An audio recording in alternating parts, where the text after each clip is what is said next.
So the difference is, do I think she's pretty? Do I like her? Yeah. Do I think what's beautiful about this woman? What's sexy about this woman? Why is she hot? What do I like her? Am I interested? That's sexy.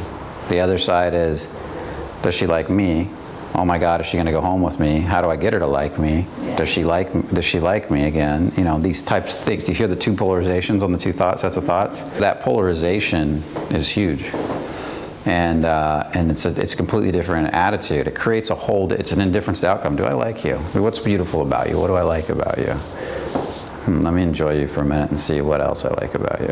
It creates a whole different feeling versus, do you like me? What can I do to make you like me? Oh God, I hope she likes me. Hi, my name's Brian. Yeah, where are you from? God, I hope she likes me in the back of your mind. There's a whole different feeling created. One is attachment to outcome.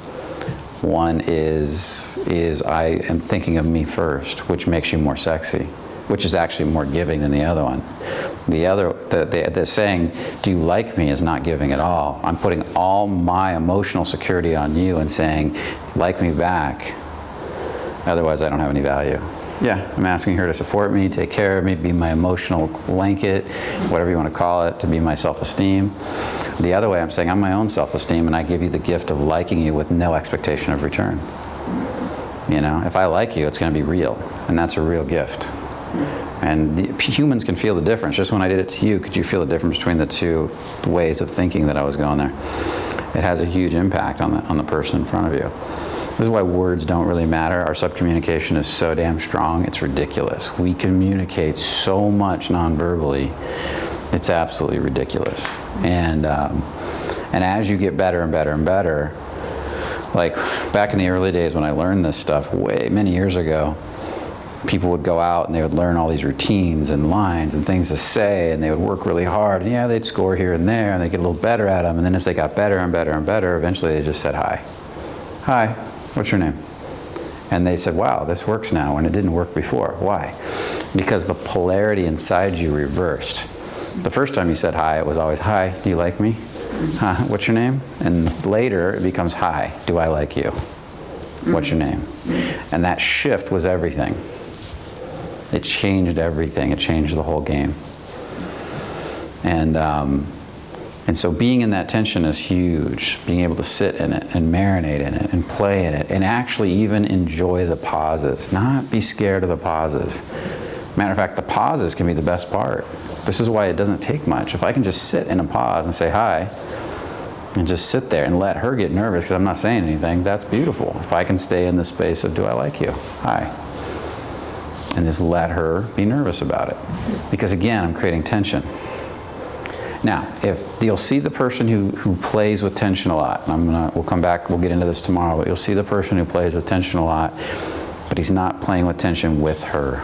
He's dancing for her. There's a big difference.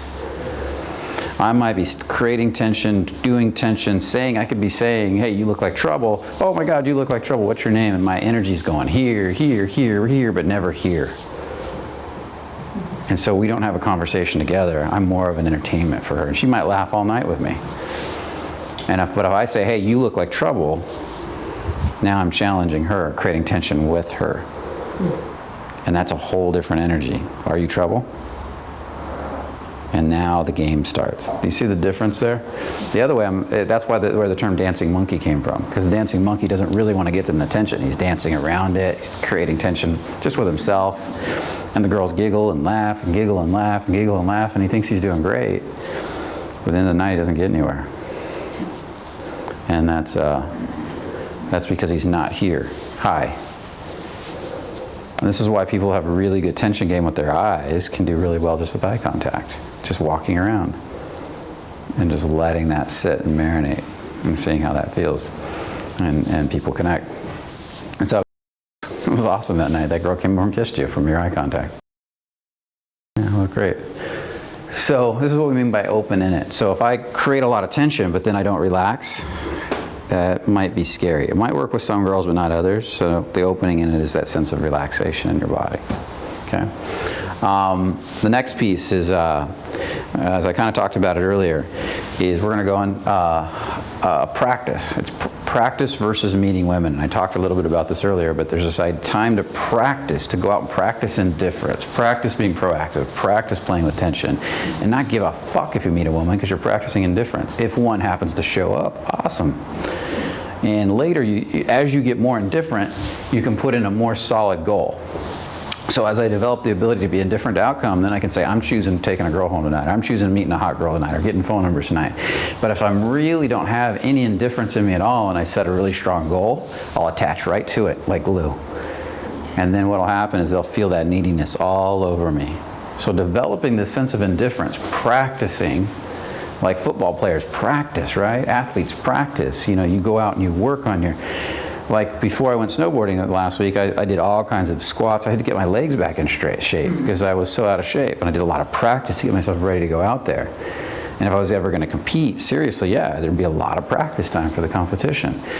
Well, if you want to really go out and have develop your social skills, I'm not even going to say meeting women, there's a practice period of developing the sense of indifference, the sense of freedom with people, where you can actually connect and not take it personal when they reject you. That's all you're really doing. You can stay completely open, even in the face of their rejection. You know, you're really cute. We should go out sometime. You know, well, I don't think I like you. Okay. When do you want to go out, Saturday or Sunday? I said I don't like you. Awesome. So that's Sunday then, right? And you just play, and you can be free in that indifference. And that is very attractive. Girls can laugh because they can feel that you're not attached, so they know they can poke harder, which turns them on. I'm going to hit them harder. I'm going to hit them harder. Who here has seen Yaz slap me? How many of you? Does she not get turned on? She giggles, she laughs. She wants to slap me more later. She's like, oh, can I slap you later? Because she loves the fact that I stay indifferent in it. She loves the fact that I don't take it personal, and then I play back with her. And we end up having little wrestling matches and all kinds of stuff, and she loves it. It makes her happy because she feels that indifference, which is so sexy. It's not physical strength, it's your ability to not take things personal and then do what you need to do anyways. And so that's the practice. Then there's actually going out and saying, I'm going out to flirt and meet women tonight. I'm going out to hit on girls. I'm going out to get phone numbers. I'm going out to Vegas to pick up girls, for lack of a better term. And that's another, you know, another time. And so you decide what you're doing that night. And if you really suck at meeting women, you might want to spend a period of time working on the practice of indifference and getting free with people, learning to have fun with people, learning to enjoy the environment, learning to connect to get in the bar, be able to laugh and have a good time. And then when you do, start working on meeting women. Because how many of you have seen that guy go in? He's scared of the environment, he's scared of being social, he's scared of talking, he wouldn't even know what to say if he did get into a conversation, and now he's expected to flirt, hit on a girl, and pick her up and take her home tonight. Because that's the class. It ain't gonna happen. If it does, it's purely by luck, maybe because he got drunk or something like that. Not likely. So that's what the practice is about, okay? So there's time to practice, time to actually go out and flirt, meet, talk, socialize.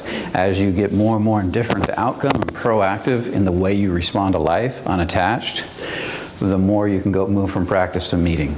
Just boom. And a lot of your practice will turn into meeting. You'll see it. You're in this mode of I'm just having fun, and boom, there's a girl shows up right in front of you. And you're like, whoa.